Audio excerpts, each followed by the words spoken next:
नमस्कार। रेडियो रिमझिम से प्रस्तुत है स्थानीय हालचाल। पहले मुख्य हालचाल।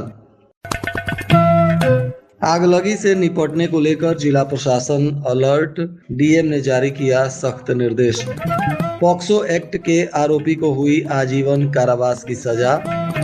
जिला कोषागार का जिला पदाधिकारी ने किया वार्षिक निरीक्षण।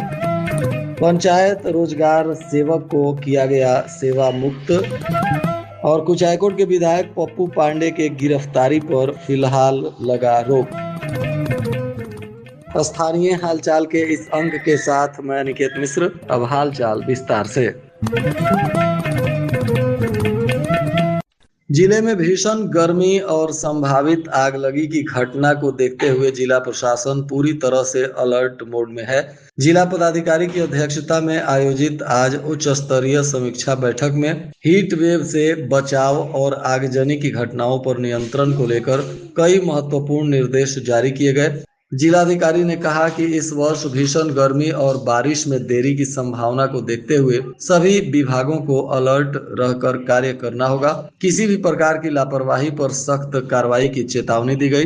पशुधन की सुरक्षा को ध्यान में रखते हुए निर्देश दिया गया कि ग्रामीण क्षेत्रों में चापाकलों और नलकूपों के पास गड्ढे खुदवाकर पानी की समुचित व्यवस्था की जाए ताकि मूक और पशुओं को पीने के लिए पानी आसानी से उपलब्ध हो सके। पशुपालकों के लिए हेल्पलाइन नंबर भी जारी किया गया है। यह नंबर 1962 है जो सक्रिय कर दिया गया है। पेयजल संकट से निपटने के लिए पीएचईडी के मरम्मती दल सभी प्रखंडों में खराब चापाकलों की मरम्मती में जुट गए हैं। आपात स्थिति के लिए जिला प्रशासन ने विद्युत सहायता को लेकर 1912 हेल्पलाइन नंबर जारी किया है। अग्निशमन के लिए और एम्बुलेंस के लिए तथा पेयजल की समस्या को लेकर भी हेल्पलाइन नंबर जारी किया गया है। आम जनता से अपील की गई है कि बच्चों को सुबह भोजन कराकर और पानी की बोतल के साथ ही उन्हें विद्यालय भेजें। आज पॉक्सो एक्ट के एक आरोपी को न्यायालय में सुनवाई के दौरान आजीवन कारावास की सजा सुनाई गई। साथ ही आरोपी पर 25,000 रुपए का अर्थदंड भी लगाया गया। बताया जा रहा है कि यह मामला 2021 का है जिसमें महिला थाने में प्राथमिकी दर्ज हुई थी और इसी मामले में पॉक्सो एक्ट को लेकर अभियुक्त बूटन चौहान पिता श्रीलाल चौहान जो मंगलाही थाना फुलवरिया जिला गोपालगंज का निवासी है, इसको एडीजे 6 की अदालत ने आजीवन कारावास की सजा सुनाई और 25,000 रुपए का अर्थदंड भी लगाया गया। अर्थदंड नहीं देने पर 6 महीने की अतिरिक्त सजा भी आरोपी को भुगतनी होगी। जिला पदाधिकारी पवन कुमार सिन्हा ने आज अपने पूर्व निर्धारित दैनिक भ्रमण कार्यक्रम के तहत जिला कोषागार कार्यालय का वार्षिक निरीक्षण किया। इस दौरान जिला पदाधिकारी ने कोषागार के विभिन्न अनुभागों का सूक्ष्मता से अवलोकन करते हुए सभी महत्वपूर्ण दस्तावेजों, रोकड़ बही और सरकारी पंजियों की गहन जांच की। भौतिक सत्यापन के क्रम में सभी रिकॉर्ड्स और रजिस्टर अद्यतन एवं संतोषजनक पाए गए। इस पर जिला पदाधिकारी के साथ अपर समाहर्ता रोहित कुमार, विशेष कार्य पदाधिकारी संदीप कुमार सहित तमाम संबंधित पदाधिकारी गण भी मौजूद रहे।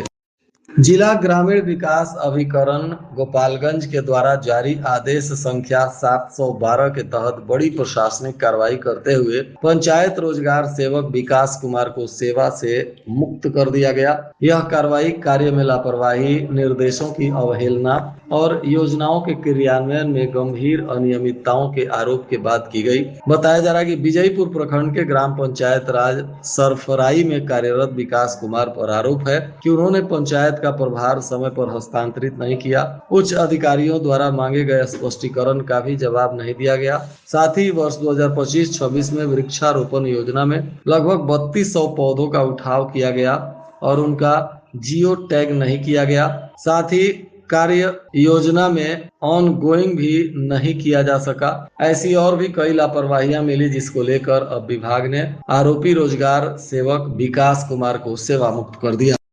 आज कुचायकोट के विधायक अमरेंद्र पांडे उर्फ पप्पू पांडे और उनके सीए राहुल तिवारी की गिरफ्तारी पर अदालत ने रोक लगा दी। इसको लेकर आज हाई कोर्ट के वरिष्ठ अधिवक्ता नरेश दीक्षित ने सीए राहुल तिवारी के केस को लेकर न्यायालय में अपना पक्ष रखा इस दौरान न्यायालय से निकलने के बाद उनसे बातचीत की गई तो उन्होंने कहा, आज राहुल तिवारी का एंटीसिपेटरी बेल की सुनवाई हुई, जिसमें हमने अपना पक्ष रखा कि राहुल तिवारी एक रिप्यूटेड चार्टर्ड अकाउंटेंट है। उनका एफआईआर में नाम जरूर है, लेकिन उनके खिलाफ कुछ भी उन्होंने क्या किया है ओवरटेक एलेज नहीं है। और उनको इसीलिए इस केस में बताया गया कि कुछ अपराध कर्मी जिनको अक्यूज बनाया गया उनकी कंपनी का वो ऑडिट करते थे, इसी के लिए उनको बनाया गया। केस डायरी में भी कोई मटेरियल नहीं आया है, ऑर्गेनाइज क्राइम का कोई केस उन पर नहीं बनता है, उनका क्लीन एंटीसीडेंट है, उनका कोई आपराधिक इतिहास नहीं है। इसी को कोर्ट ने समझा, विचार किया और अप्रिशिएट करते हुए उनके नो कोर्सिव स्टेप कर दिया। उनके ऊपर कोई भी अब कार्रवाई नहीं होगी, उनका अरेस्ट नहीं किया जा सकता है अगली सुनवाई तक। तो वहीं कुचायकोट के विधायक पप्पू पांडे की पैरवी के लिए बार काउंसिल ऑफ इंडिया के चेयरमैन और सुप्रीम कोर्ट के वरिष्ठ अधिवक्ता मनन मिश्रा ने अदालत में पप्पू पांडे का पक्ष रखा। इस दौरान अदालत से निकलने के बाद मनन मिश्रा से बातचीत की गई तो उन्होंने इस केस के संदर्भ में बताया, सुनवाई हुई है और उसके बाद कोर्सिव स्टेप कोई भी लेने से पुलिस को मना किया गया है अमरिंदर पांडे जी और राहुल तिवारी के खिलाफ। कोर्ट ने लंबी सुनवाई की, लेकिन प्रोसिक्यूशन ने तुरंत जो है सो डायरी प्रस्तुत किया।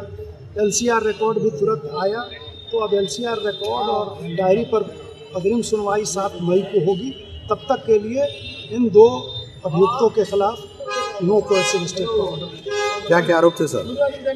आरोप है कि किरण सिन्हा का कोई जमीन जिसके कारिंदा जितेंद्र राय हैं, उनको बेदखल करके और ये अभियुक्त लोग सतीश पांडे, अमरिंदर पांडे के इशारे पर ये लोग उनको बेदखल करना चाहते थे। उसका ताला तोड़ के उस ज़मीन पे घुस गए जहाँ गेहूँ का फसल लगा हुआ है। और ये टोटली जो है सो 2024 में एक सिविल केस किरण सिन्हा ने सतीश पांडे के खिलाफ किया है। उसके बाद इसका 1978 में सतीश पांडे अमरिंदर पांडे के पिता के पक्ष में एक सेल डीड उन्होंने लिखा है। ये सारी बातें कोर्ट ने समझा, इसको सिविल नेचर का केस माना, इसलिए ये प्रोटेक्शन मिला। किस बेस पर नो कर्सी लगा है सर? बेस यही सिविल नेचर का केस है। इसमें देखिए कोई क्रिमिनल ऑफेंस मेकआउट नहीं होता है। ये इस बात से कोर्ट जो है सो प्राइमा फेसाई कन्विंस था, इसलिए कोर्ट ने दिया। आज गैस को लेकर जिला पदाधिकारी पवन कुमार सिन्हा ने प्रेस वार्ता की। इस दौरान उन्होंने बताया कि जिले में संचालित 3 कंपनियों के माध्यम से सभी एजेंसियों को मिलाकर कुल 25,326 गैस सिलेंडर आज उपलब्ध हैं और युद्ध को ध्यान में रखते हुए उन्होंने जनता से भी अपील की है कि पैनिक बुकिंग ना करें। गैस पर्याप्त मात्रा में उपलब्ध है और जिला प्रशासन समय से सभी को गैस पहुंचाने की दिशा में काम भी कर रहा है। बिहार एग्रीकल्चर यूनिवर्सिटी ने वर्ल्ड इंटेलेक्चुअल प्रॉपर्टी डे के अवसर पर निदेशालय के अनुसंधान में एक व्यापक एवं उच्च स्तरीय विचार विमर्श सत्र का आयोजन किया। इस सत्र की अध्यक्षता डॉक्टर AK सिंह निदेशक अनुसंधान BAU के द्वारा की गई। कार्यक्रम में विश्वविद्यालय के विभिन्न महाविद्यालयों के प्राचार्य, विभागाध्यक्ष एवं वैज्ञानिकों ने सक्रिय भागीदारी की। SCJM सह सचिव जिला विधिक सेवा प्राधिकार गोपालगंज के द्वारा बिहार राज्य विधिक सेवा प्राधिकार पटना के पत्रांक 418 के निर्देशानुसार प्रत्येक पंचायत भवनों पर विभिन्न बिंदुओं पर कानूनी जानकारी देने के लिए विधिक जागरूकता शिविर का आयोजन किया जाना है। इसी परिप्रेक्ष्य में पंचदेवरी प्रखंड के विभिन्न पंचायत भवनों पर कार्यक्रम का आयोजन किया जाएगा, जिसको लेकर प्रखंड विकास पदाधिकारी, प्रखंड पंचायत राज पदाधिकारी, कुचायकोट एवं अन्य को कार्यक्रम सफल बनाने के लिए आवश्यक निर्देश दिए गए।